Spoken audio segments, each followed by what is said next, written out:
Assalamualaikum warahmatullahi wabarakatuh. Saya Tiara Dwiningrum, NIM 1908104019 dari Tadris IPS 5A. Tugas ini diajukan untuk memenuhi tugas mandiri pada mata kuliah materi IPS di SMK.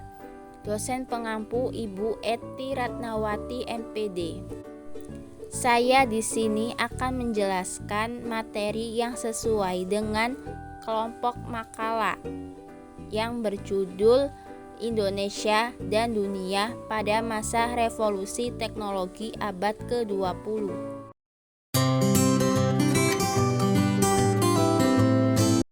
Revolusi berasal dari bahasa Latin revolvere, artinya suatu proses mengubah tata nilai yang telah lama dan digantikan dengan yang lain, di mana isi dan bentuknya berlawanan sama sekali dengan yang lama.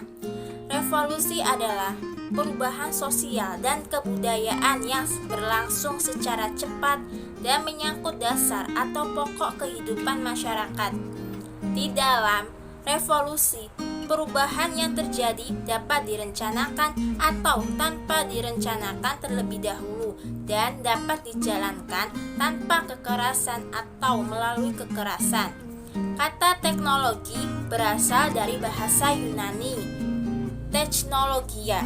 Kata ini merupakan gabungan dari dua kata, yakni techne artinya keahlian dan logia yaitu mempelajari sesuatu atau cabang dari disiplin pengetahuan. Teknologi adalah sebuah penemuan baru dalam aspek kehidupan di mana setiap individu dapat menggunakan, mengakses, dan memberikan segala hal informasi kepada orang lain secara universal. Jadi dari kesimpulan di atas bahwa revolusi teknologi adalah perubahan sosial secara drastis dalam struktur-struktur penting yang terjadi secara relatif cepat sebagai akibat dari penemuan teknologi baru. Kita harus mengetahui bahwa teknologi itu mempunyai sejarah loh. Nah, di sini saya akan menjelaskan mengenai sejarah perkembangan revolusi teknologi Indonesia dan dunia.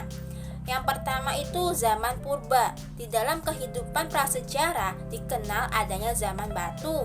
Proses tersebut lambat laun terjelma suatu kemampuan dalam melakukan pekerjaan. Misalnya itu pembuatan alat-alat batu yang tadinya lunak sampai akhirnya terbuat dari batu yang keras. Semula penduduk masih nomaden, berburu dan mengumpulkan makanan. Kemudian melalui trial dan error mulai mengenal api untuk memasak. Mereka membuat periuk dan barang pecah belah lainnya. Mereka juga mengenal bercocok tanam dan bertani dengan segala peralatan yang meningkat dari batu sampai alat-alat perunggu dan besi. Kemampuan menulis dan berhitung yang mendorong perkembangan ilmu pengetahuan pada masa itu. Mereka juga mulai mengenal hal-hal yang berkaitan dengan perbintangan dalam sistem kalender. Pada fase ini dikembangkan oleh orang-orang Mesir kuno, Sumeria, dan Babilonia. Kemudian menyusul orang-orang Hindu. Selanjutnya itu zaman Yunani. Sejarah mencatat adanya kemajuan berpikir umat manusia dalam lapangan ilmu dan teknologi yang berpusat di Yunani. Manusia mulai berpikir dan berusaha mengungkap kabut rahasia alam dan tersusunlah ilmu serta teknologi. Seperti halnya mengenai telah menemukan hukum atau dalil Pitagoras itu mendasari ilmu matematika. Plato adalah seorang pemikir yang menganggap bahwa yang berada di balik semua benda di alam ini adalah ide yang bersifat abadi. Sedangkan Aristoteles yang penting bagi ilmu dan teknologi antara lain logika, biologi, metafisika, bidang politik, etika, dan estetika. Selanjutnya, Ptolemeus juga menyusun peta bumi sebagaimana dikenalnya pada zamannya itu dengan mencantumkan 5.000 tempat berdasarkan koordinat-koordinat yang hingga sekarang masih berlaku. Selanjutnya, zaman pertengahan oleh para ilmuwan sering dinamakan abad kegelapan. Hal ini disebabkan perkembangan ilmu pengetahuan yang sudah ada sejak zaman Yunani Romawi menjadi terhenti di Eropa karena kekuasaan gereja begitu dominan dan sangat menentukan kehidupan di Eropa sehingga tidak memberikan kebebasan berpikir. Sedangkan di timur dunia Islam mengalami perkembangan di bidang ilmu pengetahuan dan teknologi mulai menonjol pada tahun 750 sampai 850 di masa kekhalifahan Abbasiyah. Tokoh ahli ilmu Islam itu antara lain ialah Al-Khwarizmi, Omar Khayyam, Al-Razi, Ibnu Sina, Abu Qasim, Ibnu Rushd, dan Al-Idrisi. Selanjutnya itu ada zaman modern atau sampai sekarang. Diawali dengan perkembangan zaman Renaissance. Masa ini merupakan fase lahir dan berkembangnya kembali budaya Yunani Romawi kuno. Perkembangan Renaissance tidak terlepas dari fase sebelumnya, yakni perkembangan ilmu pengetahuan pada masa penerjemahan di masa Islam. Kemudian tampil ilmu-ilmuwan seperti Copernicus, Galileo, Kepler, dan Francis Bacon. Zaman Aufklärung ini perkembangan ilmu pengetahuan dan teknologi terus berkembang. Orang mulai mengandalkan kekuatan akal, meninggalkan dogma-dogma agama, dan merupakan fase yang amat penting bagi perkembangan ilmu pengetahuan. Para filsuf dan ilmuwan besar pada masa Aufklärung antara lain Isaac Newton, Montesquieu, dan J.J. Rousseau. Pada abad ke-20, perkembangan iptek semakin menakjubkan dan dari zaman atom dan nuklir. Perkembangan pula teknologi informasi, komunikasi, telekomunikasi, dan kini kita kenal zaman komputer dan internet. Yang terakhir itu perkembangan iptek di Indonesia belum begitu maksimal. Pemerintah kolonial lah yang menjadi penyebab perkembangan ilmu pengetahuan dan teknologi Indonesia. Pemerintah kolonial menghalangi akses masuknya ilmu pengetahuan dan teknologi dari barat ke Indonesia. Setelah merdeka, perkembangan ilmu pengetahuan dan teknologi berkembang pesat di Indonesia. Hal ini didorong dengan terbukanya akses untuk mendapatkan ilmu pengetahuan dan teknologi bagi masyarakat di Indonesia. Kemerdekaan menciptakan keadilan dan kemudahan dalam mengakses ilmu pengetahuan dan teknologi bagi masyarakat di Indonesia. Dengan bekal pengetahuan ini, kemudian masyarakat Indonesia melakukan berbagai inovasi dan eksperimen ilmu pengetahuan dan teknologi untuk mengembangkan ilmu pengetahuan di Indonesia. Selanjutnya, saya akan menjelaskan dan memberikan informasi tentang jenis-jenis revolusi teknologi Indonesia dan dunia, karena ini sangat mempengaruhi kehidupan manusia di zaman dahulu sampai sekarang. Yang pertama itu ada teknologi luar angkasa. Pada 4 Oktober 1957, Uni Soviet berhasil meluncurkan pesawat ruang angkasa pertama di dunia. Pesawat bernama Sputnik 1. Pada tahun 1958, Senator Lyndon B. Johnson memelopori terbentuknya badan ruang angkasa bernama National Aeronautics and Space Administration atau disebut dengan NASA. Pada awal pembentukannya, NASA mampu meluncurkan satelit Explorer 1 ke orbit bumi.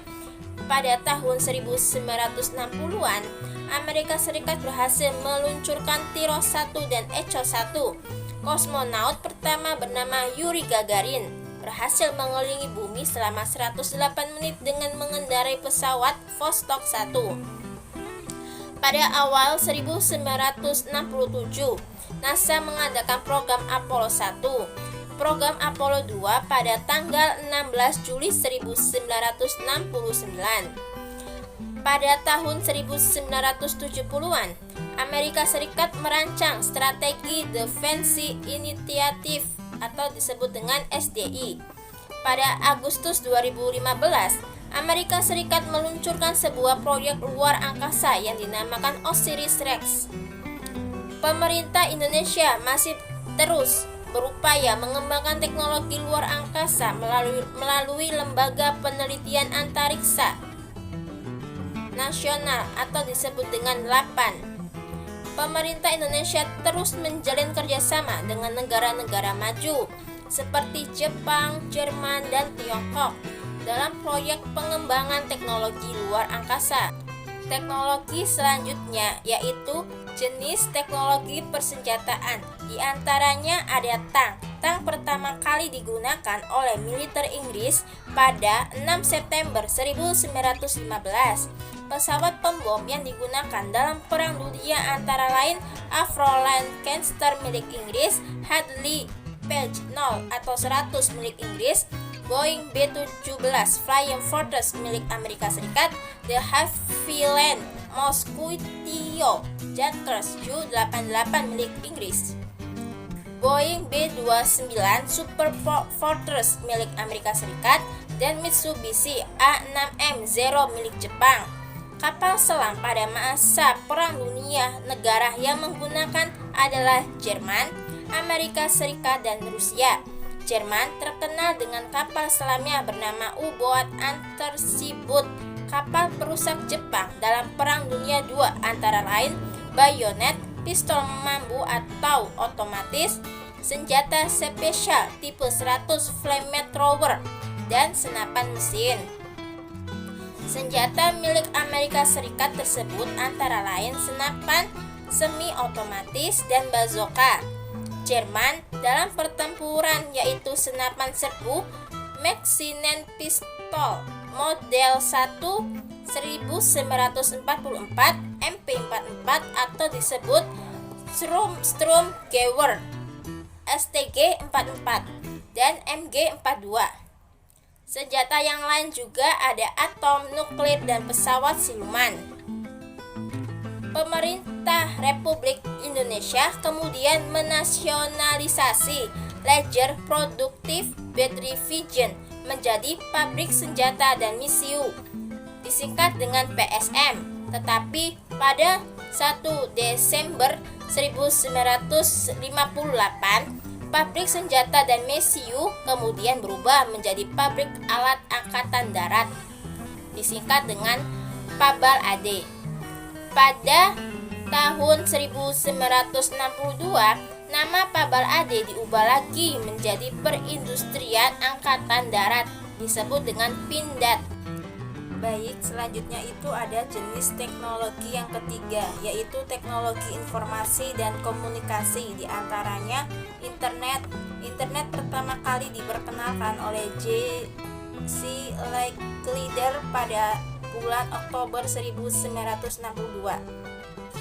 Radio diciptakan oleh ilmuwan asal Italia, Guglielmo Marconi pada tahun 1895. Sedangkan stasiun radio nasional pertama pasca kemerdekaan adalah Radio Republik Indonesia, disingkat dengan RRI, dibentuk pemerintah pada tanggal 11 September 1945.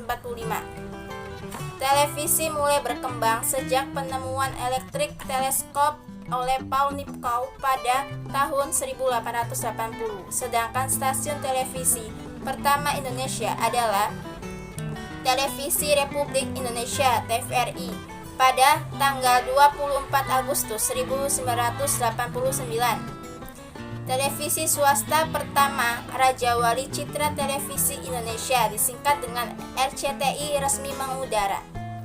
Telegraf ditemukan oleh Samuel F.B. Morse dan asistennya Alfred Baik pada tahun 1835, sedangkan telegraf di Indonesia berkembang pada masa kolonial Belanda. Pelayanan telegraf di Indonesia dimulai sejak tahun 1885 atas izin Ratu Belanda. Satelit akhirnya terwujud pada 4 Oktober 1957 saat Uni Soviet meluncurkan Sputnik 1 dan pada tanggal 31 Januari 1958 Amerika Serikat berhasil meluncurkan satelit pertama bernama Explorer 1. Sedangkan teknologi satelit juga berkembang di Indonesia dengan singkatan SKSD Palapa atau Sistem Komunikasi Satelit Domestik Palapa, merupakan satelit komunikasi yang dimiliki Indonesia. Pesawat telepon ditemukan oleh Alexander Graham Bell pada tahun 1876. Sedangkan perkembangan ponsel di Indonesia telah dimulai sejak akhir dekade 1980-an. Pada tahun 1971, Roy Tomlinson dan teman-temannya berhasil menciptakan aplikasi email. Media sosial diawali pada tahun 1970-an. Selanjutnya pada tahun 2003 hingga saat ini muncul berbagai media sosial dengan berbagai karakter dan kelebihan seperti LinkedIn, MySpace, Facebook, Twitter, Whisper, Google+, Line BBM, Pet, Instagram, WhatsApp, dan lain-lain.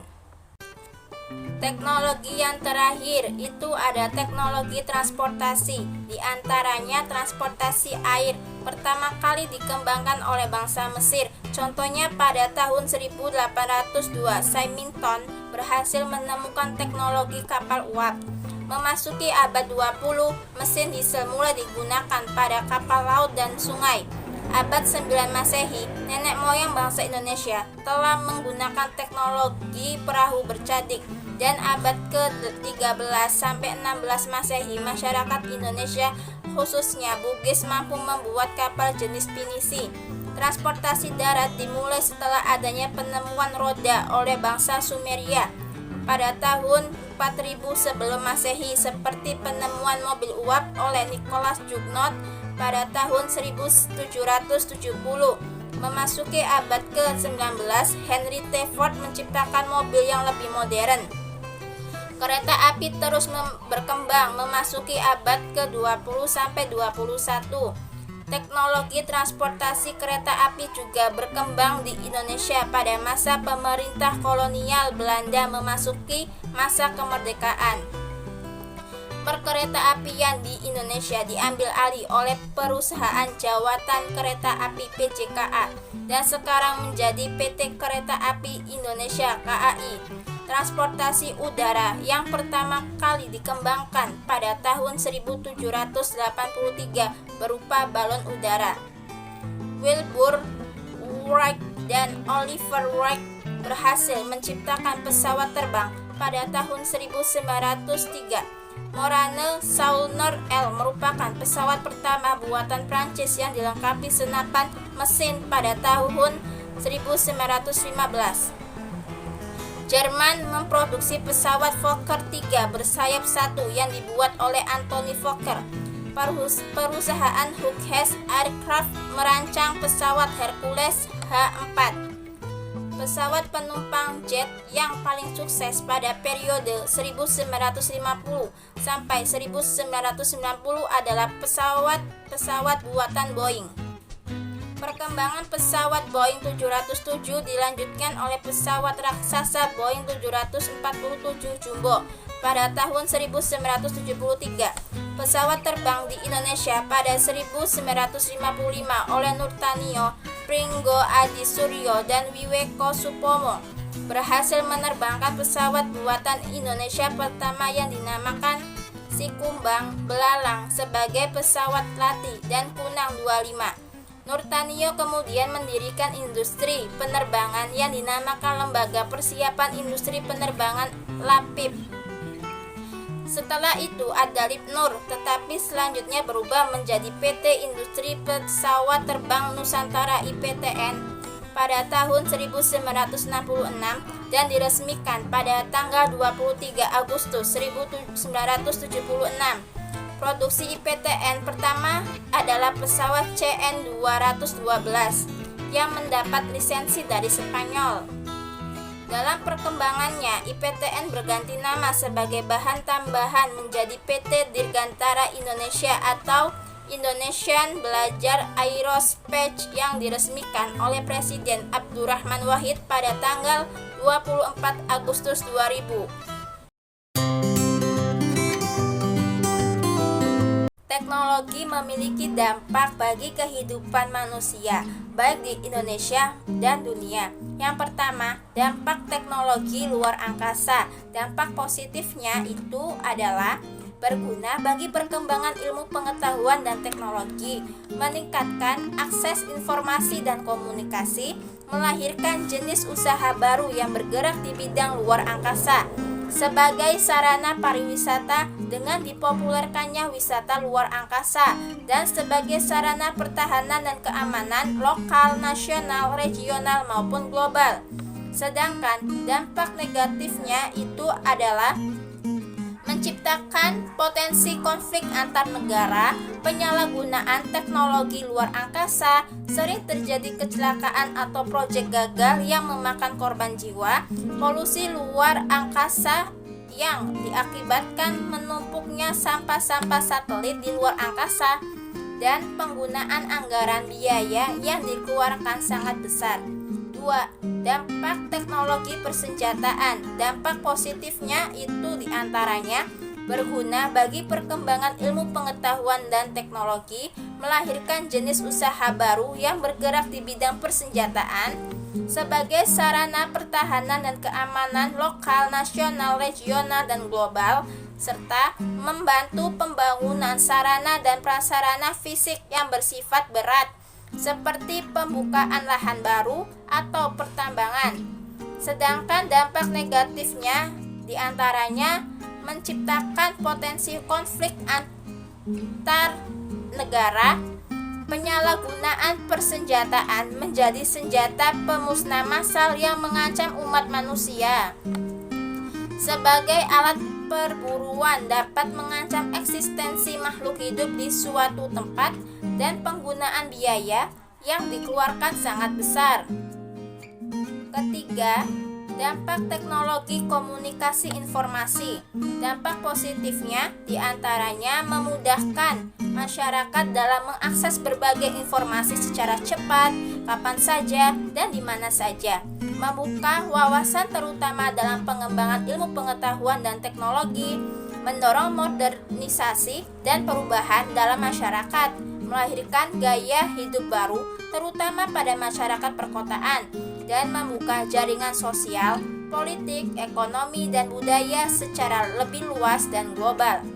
Sedangkan dampak negatif diantaranya dapat memengaruhi pola pikir manusia. Pola interaksi antar manusia berubah dari interaksi secara langsung melalui tatap muka menjadi interaksi secara tidak langsung, dan munculnya perilaku antisosial. Keempat, dampak teknologi transportasi. Dampak positif diantaranya memudahkan masyarakat dalam melakukan mobilitas sosial geografis, membuka ruang antara satu tempat dengan tempat lainnya, memperlancar arus produksi, distribusi, dan konsumsi barang atau jasa, menambah fasilitas dan pelayanan dalam transportasi berbasis publik, dan sebagai tolak ukur kemajuan pembangunan di suatu negara. Dampak negatif diantaranya masalah kemacetan di kota-kota besar, menimbulkan polusi udara dan berkurangnya lahan-lahan potensial, dan meningkatnya angka kecelakaan. Kesimpulan dari materi Indonesia dan dunia pada masa revolusi teknologi abad ke-20 mulai dari pengertian sejarah, jenis-jenis sampai dengan dampaknya sangat berpengaruh bagi kehidupan manusia dari dahulu sampai sekarang. Sehingga harus pandailah menggunakan dan memanfaatkan teknologi di kehidupanmu. Dengan mengetahui materi ini, kita mendapatkan tambahan ilmu pengetahuan, semangat dan terus belajar untuk kita semua. Sekian dari saya, kurang lebihnya mohon maaf. Terima kasih. Wassalamualaikum warahmatullahi wabarakatuh.